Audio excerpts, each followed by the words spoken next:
Vi er i teplantagerne i Nilgirisbjergene. De ligger i den sydlige indiske delstat Tamil Nadu. Siden 1947 har mændene organiseret sig fagligt her. De mere end 30.000 kvinder har været mere tilbageholdende, så selvom de er flest, har de ikke fået den styrke og støtte fra fagforeningen, som de har så god brug for. Dagene er lange, arbejdet meget hårdt og lønnen lille. En række fagforeninger i Ribe Amt er derfor gået sammen for at støtte begyndelsen af en kvindesektion af Plantagearbejderfagforeningen. 3 unge kvinder er på den måde blevet ansat til at arbejde i plantagen med kvinderne. Gå fra hus til hus og tale med dem om deres liv og arbejde, problemer og glæder.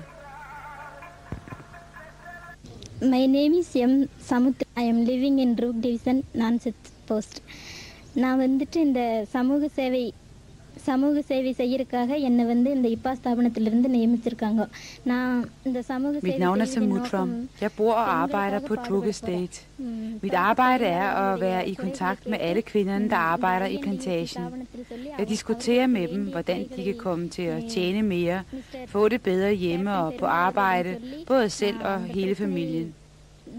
Mange af kvinderne lever under et eksistensminimum, og jeg vil derfor støtte deres eget arbejde for at få det bedre. Den hjælp, vi har fået til det her projekt fra Danmark, er derfor meget vigtig.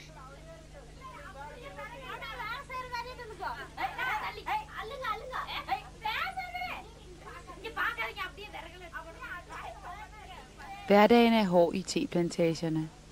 Kvindernes dag starter klokken 5 om morgenen med at stå op, hente brænde, lave mad til familien, gøre børnene i stand og få dem i skole. Klokken 8 starter dagens arbejde.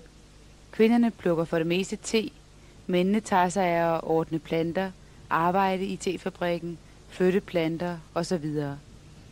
Klokken 12 er der frokostpause i 1 time. Her skal kvinden nå hjem for at give børnene mad. Det kan være svært at nå på den korte tid. Der er ofte lang vej fra arbejdsstedet og så hjem til huset, som også ligger i plantagen. Kommer kvinden for sent tilbage til arbejde, kan hun risikere at blive afvist af formanden, og så får hun ikke løn den dag.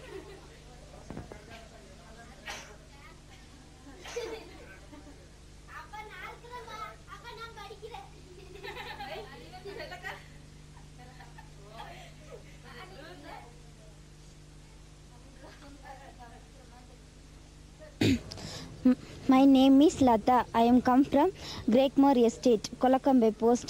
நான் வந்துட்டு என்னை வந்துட்டு IPA ஸ்தாபனத்து மூலமா பெண்கள் முன்னேற்றத்திற்காக. Jeg hedder Lata og kommer fra Gregmore Estate. Jeg arbejder i det dansk støttede projekt. Når teplukkerskerne kommer tilbage fra arbejde på 5-tiden om eftermiddagen, skal de hente vand, brænde og lave mad til hele familien. Der er aldrig tid til hvile for en teplukkerske. Hun har så travlt, at hun ikke har nogen tid til sig selv. Søndagen er den eneste ugenlige fridag. Her skal indkøb klares til hele ugen. I sæsonen bliver kvinderne ofte kaldt på arbejde, også om søndagen. De får derfor hverken tid til at ordne de praktiske ting, eller den hvile, de har brug for. I projektet vil vi derfor sammen med kvinderne kæmpe for, at de får den frie tid, de har både krav på og brug for.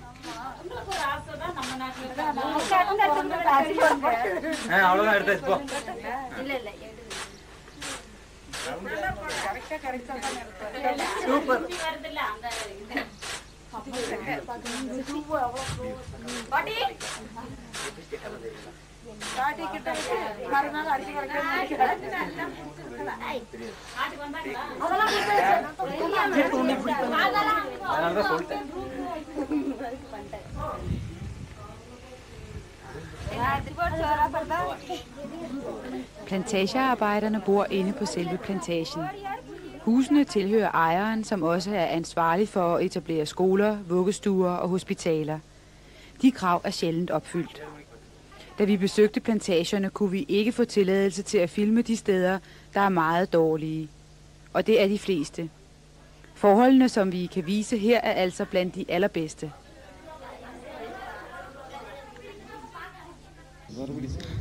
நான் பன்ஷேடு என் பெயர் ஆர் கலாமணி நான் பன்ஷேடு எஸ்டேட்டில் இருக்கிறேன் என்னை இப்பா ஸ்தாபனத்திலிருந்து தேர்ந்தெடுத்து Mit navn er Kalamani.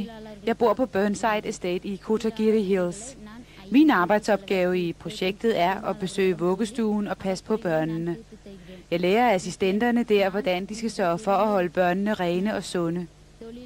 Jeg skal også besøge alle skolerne og tale med lærerne om, hvordan de bedst sørger for børnenes opdragelse og uddannelse. De ældre børn vejleder jeg i jobvalg og fortæller dem blandt andet, at det er deres ansvar at hjælpe deres forældre økonomisk.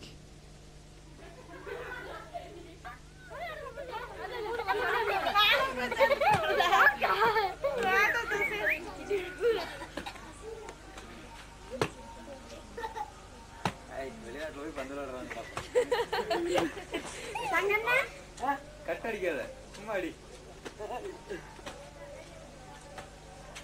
அந்த பந்த பார்த்தப்ப தெரியும் இன்டர்நேஷனல் மாதிரி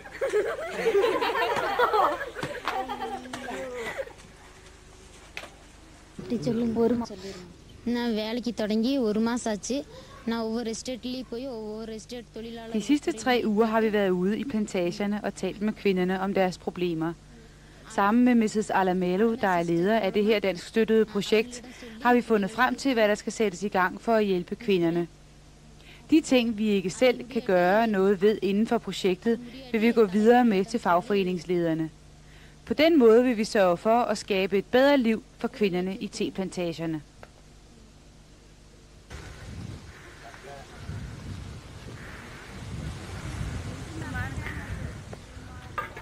Livet i teplantagerne er hårdt.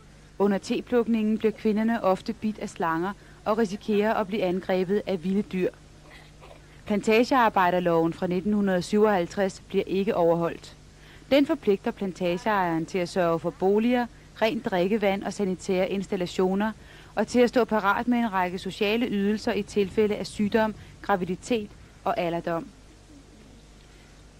Derfor, fortæller de 3 assistenter, er målet med deres arbejde med plantagearbejderkvinderne at få dem til at se nytten af at organisere sig.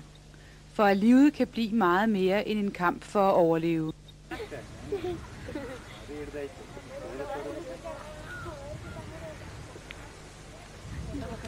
Richard